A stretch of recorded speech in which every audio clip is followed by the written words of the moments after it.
Nga Ricky Ndombele nazali combattant résistant na kati ya Manchester Angleterre. Bandeko lelo na kolobela bino mpona makambo ya Congo. Bandeko makambo oyo ezoleka na Congo eza kaka soulèvement populaire.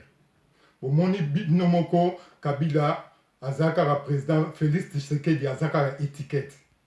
Bakor ya Félix na Kabila ezali bakor ya koboma ba Congolais pe koteka mboka.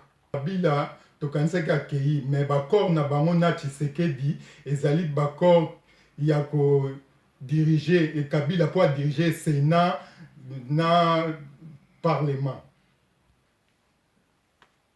Nani non Tshisekedi apesi ba Rwandais pouvoir ya konyokola peuple congolais pe ko boma bandeko na biso. Congolais ozomona bandeko na biso ya Soudan na Algérie totelema po tobengana dictateur na biso.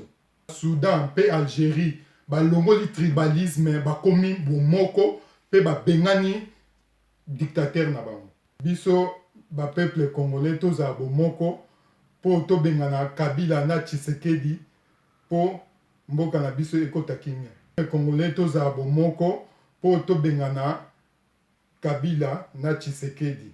Tika tribalisme to sangana po tobengana Kabila na Tshisekedi. Bakor ya Kabila na Tshisekedi ezali bakor ya koteka mboka. Bakor ya Kabila na Tshisekedi ezali pona ko continuer ko boma bandeko na biso. Kabila na bakor na bango bazo continuer ko boma ko massacrer bandeko na biso ba Congolais.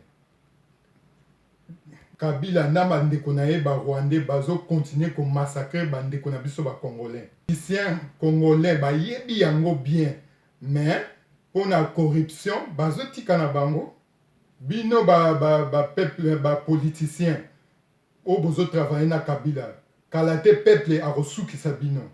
Kabila na bana na ye bazo violer bana ba mama na ba koko na biso.